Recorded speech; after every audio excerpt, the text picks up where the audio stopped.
again over that controversial new citizenship law that critics say discriminates against Muslims. In some areas, police used water cannon and they also used tear gas. Protesters defied a ban on large gatherings. Sam Kiley is on the ground.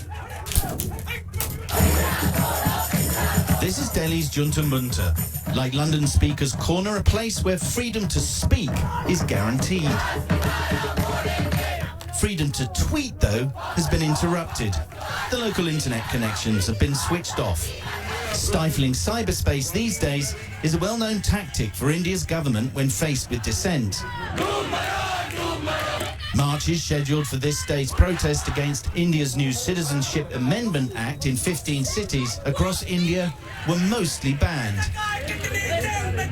Thousands tried to take part anyway. In Delhi, just those boxed in here were allowed to carry on. Delhi's police have been fairly successful in trying to break up these demonstrations, but they have concentrated and allowed them to do so here at the Junta Munta.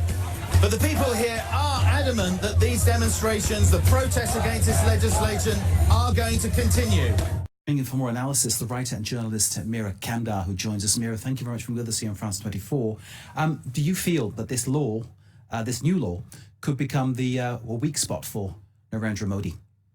It could be the straw that breaks the camel's back, or the drop that makes the vase overflow, as we say here in France.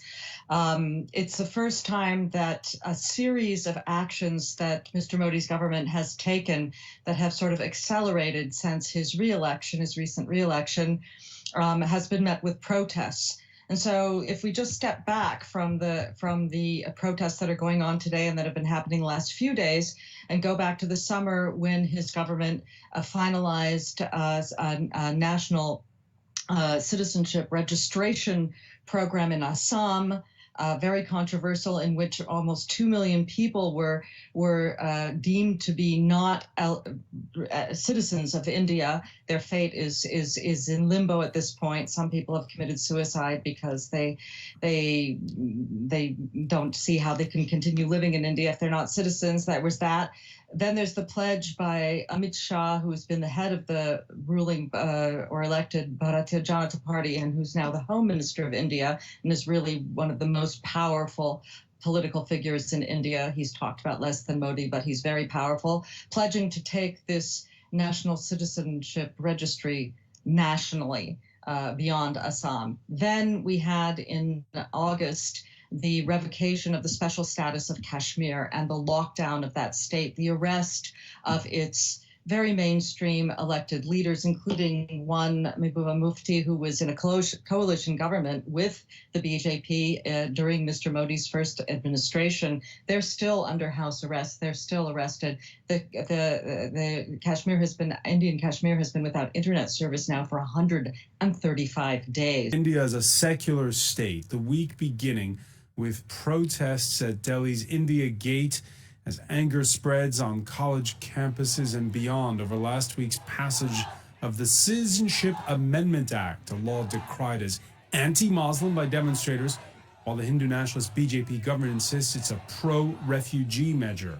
The move to offer a path to citizenship for religious minorities from 3 nations, Pakistan, Afghanistan, and Bangladesh, now faces court challenges. This in the land of Gandhi and Nehru, the world's largest democracy, founded on the principle that citizenship comes before religion or ethnicity. Protests against the new bill have been particularly virulent in northeast Assam state, where locals say they fear an influx of Bangladeshi Hindus that would lead to a cultural hegemony that overrides local languages and traditions. In winning a landslide re-election, India's Prime Minister Narendra Modi and his party president-come-home secretary Amit Shah put the accent on identity politics. They're not alone, by the way, with Buddhist nationalism surging in Aung San Suu Kyi's Myanmar, Sri Lanka electing a hardline Sinhalese as its president, and the pressure of Islamists in both Pakistan and Bangladesh. Why is this brand of politics the winning ticket, it seems, these days?